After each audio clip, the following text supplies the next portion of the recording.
I'm here at St Ronan Wells Garden today, and it's a gorgeous day. The sun's shining. I'm extremely lucky. And it really is a stunning place. And this is, in the pink over here, this is Jan Cameron. And I'm going to be asking Jan to take us on a little walk around the garden. But first of all, I just have to negotiate these steps.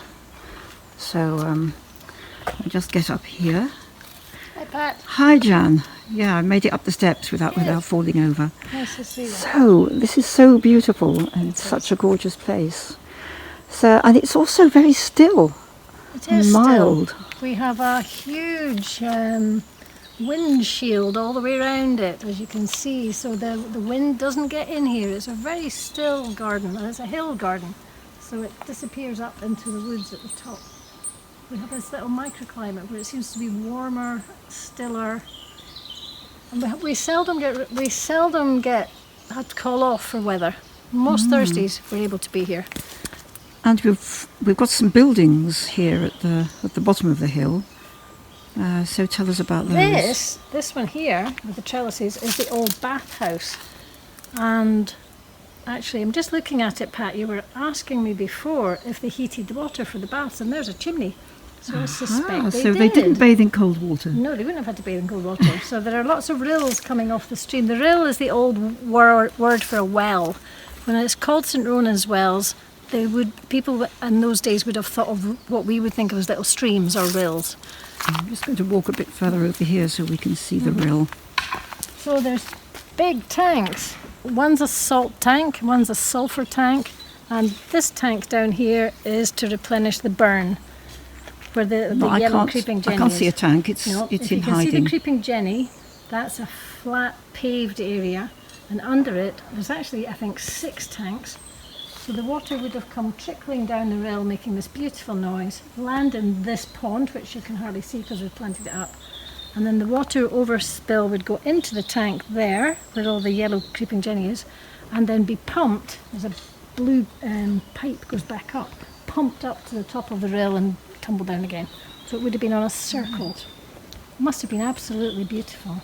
So this flower bed here, which is quite extensive, is actually divided into segments with a pond in the middle. Yes, it's a classic herb wheel. So, and some of the segments, this is quite a big one, we had actually divided into 3, and the same over the other side. We had divided some of the segments into smaller ones because we had wanted to put in a much bigger variety of herbs, and we had cleared the ground to do that, and then we were closed down, of course. So we've only just been back in for 3 weeks. So in the centre there's a beautiful herb that you said was called clary sage. Oh, that one, isn't it lovely? A closer look at that. Yes, we can. It's my favourite. We'll go down. Follow you down. Follow me this way. I think I've just met the rill. Oops, there we are. So when we came back 3 weeks ago, this clary sage which I had sown was sitting in tiny little pots and was absolutely strangled. Because beautiful though it is, it should really be 5 foot tall. The ones in my garden are bigger than I am. And they seem to do nothing for a couple of months. They have this little droopy flower head. It's quite nice. It's a bit like a snakehead fertility, that kind of drooping flower head. And you think, well, that's okay. And then you wait a couple of months and it suddenly just goes, da-da! And it throws up its arms of these beautiful bracts and flowers. And then they'll sit for a couple of months like that. You get really good value, and then we'll do it all again next year. So they're amazing value, but normally one would fill that whole space. It was just because they were strangled in the little pots and we didn't have the time to pot them up before we were closed down. And I'm seeing so many insects around. I know. And again, we've just thrown things in that we had in pots because they were getting choked because they were in too small pots, like the catmint. And this is French forget-me-not. And they're lovely, and the bees and the butterflies are just loving them. The borage sowed itself, so we've just left it because it was flowering. So we've had to kind of have a make, do and mend summer, just seeing what was there and keeping the best of it. And you told me something about this was the bathhouse, but there's a building just round here. Did you say Something about the big chimney hydropathic. at the very back. Yeah. This is a little cottage that the caretaker lives in, but behind it, the bigger roof and chimney, was the bottling factory where they used to bottle St Ronan's Wells water. I believe it was the first bottled water in Scotland, and it did a roaring trade until all the big companies like Evian and things joined in the game. But if you open, usually the museum is open and you can go in and you can see the history of it, and you can see the equipment they used and such like, and you can see the big metal support girders that are inside the building. It's definitely a factory, you can see that. But it was very popular at the turn of the century as a spa. The early 1900s, big charabangs full of people would come down and have their bath and drink the water and then have a big picnic out the front with their champagne and their picnic hampers, etc. And It's an interesting place, really interesting. it's a very interesting place. Just so much history as well as such a lovely area. And you've got some plants for sale over there, We but usually do quite no a one to buy trade. them. We usually do a quick trade in plant sales. Sadly, the public are not allowed in at the moment, so we can't sell them. But we'll pot them up, split them, look after them, and the minute the public are back in, we'll have a big plant sale. so I'll follow you. This is a nice plant. I'm not sure, but I think it's summer savoury. But the bees love it. It's a gorgeous colour, isn't it? There's a bee. Yeah, really lovely. There's a bee. It's a bumble.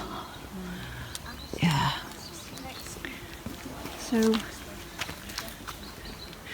can we just step over and look at this little statue? Oh, I love this little statue. This little statue is called Lily, and it was made by the sculptor who has a shop in the high street. I have a little granddaughter called Lily, so it always makes me think of her. Everybody loves Lily. And she's When we- She's playing with her in the boat water. in the rill, that Playing you in the- talked about. When we yeah. came back 3 weeks ago, we couldn't find Lily. The grass was completely covering her. So it's nice to see her back out playing. She's beautiful, isn't she? I think it was the sculptor's daughter was the model. Really lovely. But you can see how beautiful the rill must have been when it was in full throttle. Yeah.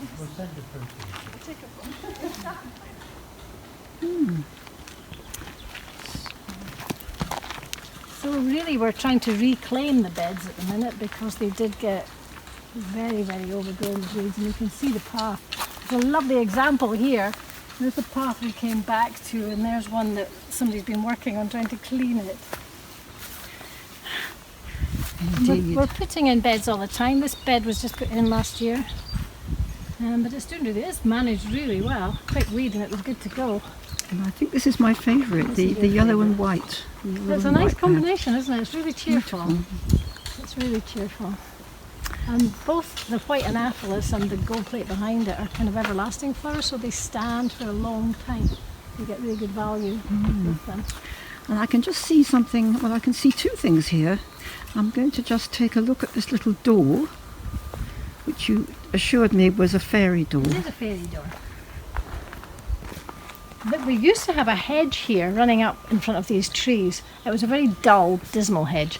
So we were cutting it back, and they reached a bit where they got a bit enthusiastic and they actually cut a hole in it. But it opened up this lovely wall at the back and a little grotto sort of space. So we decided to make it into a fairy grotto, and Chris made the door for it. And I put a picture on the Facebook page, and the man from the fairy shop turned up with 3 little toadstools for us. One here and the other 2 go further up the garden on the wall. It was just lovely. But we have we have a wee following of little girls who like to come and leave donations on the doorstep and wait for the fairies to come out. Nice. It's nice. Oh, and up here there's the magic trellis. What do you call it? Portcullis. Which is fun. Again, I'd been working here 2 or 3 years and didn't know this existed. And the laurel was just growing all over it. Wow. So we decided to cut back the laurel, and then we caught a glimpse of this. And it's just so lovely, and I can't for the life of me think why it's there. Because it's obviously part of the very old wall. So whether the rill is older than I think it is, I don't know. So if anybody knows, I'd love somebody to tell me what that little if you're portcullis watching this and is you about. know, contact Jan. Yeah, please. But it's such a nice feature, it's so pretty. So let's keep on going, and I'm really interested in seeing the very top part of the garden. We're trying to create a grass bed here, which is a wee bit unusual. So we're beginning to take out anything that's not grass, or at least that monocot leaf. So it's beginning to really shape up. It was absolutely sort of shoulder high and the most hideous thug weeds, and we spent 2 winters digging it out, but now it's really beginning to take shape. This is my favourite bed. And if we keep on walking up the hill, Jan, can you hear the wind chimes? I can hear them. We put the wind chimes up to scare away the deer who were bounding up and down the garden, and what they like to do is just nibble the top of each flower head, particularly Godetia for some reason. They absolutely love the Godetia. And this is our wild area, so we're deliberately letting things, not mowing it, not trimming it, just letting it come away. The feverfew is beautiful. I can smell it. It has just seeded itself all over the place, and that's another part of the fairy walk. But the feverfew has just taken over. I absolutely love it. The white really lifts the garden, makes it sparkle.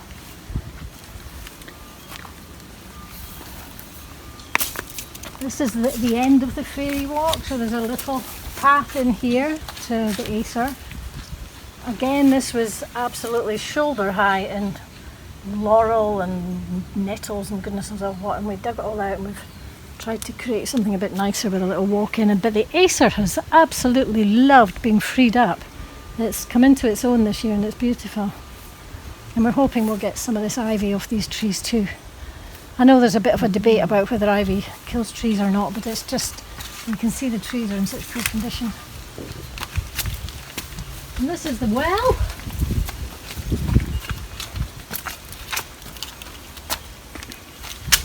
And you can see our problem with weeds. We haven't got up here yet. So what will I see if I look in the well? Well, you need a lot of imagination. So if you use your imaginary self and have a wee look in, you'll see sparkling water and maybe fairies swimming in it and that sort of thing. But in actual fact, I can see money. Actually, no, even though the bottom is actually glass and not water, people still throw pennies in, which is funny.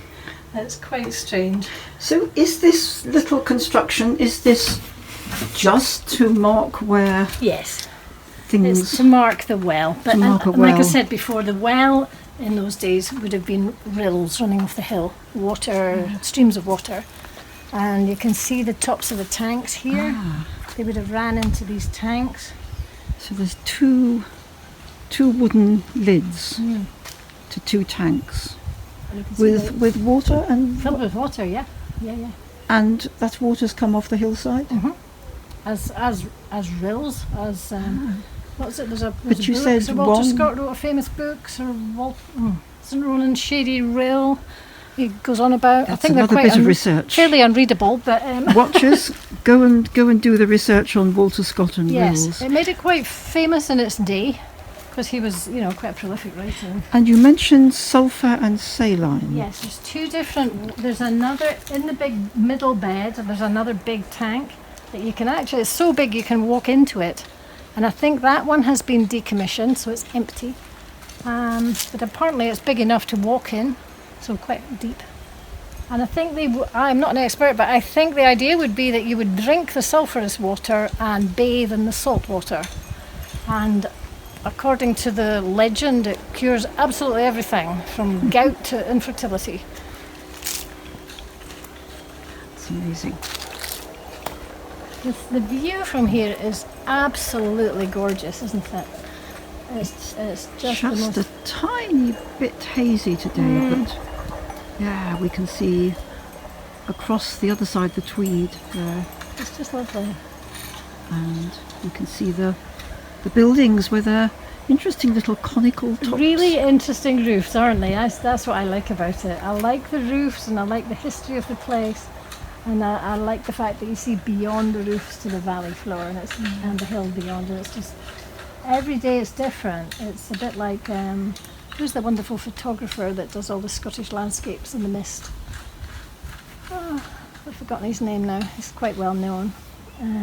But some days when there's just street ribbons of mist, you know, lurking about, it's even more magical than on a sunny day. Well, I think if people want to find out more, they're going to have to wait until it's possible to visit. I know.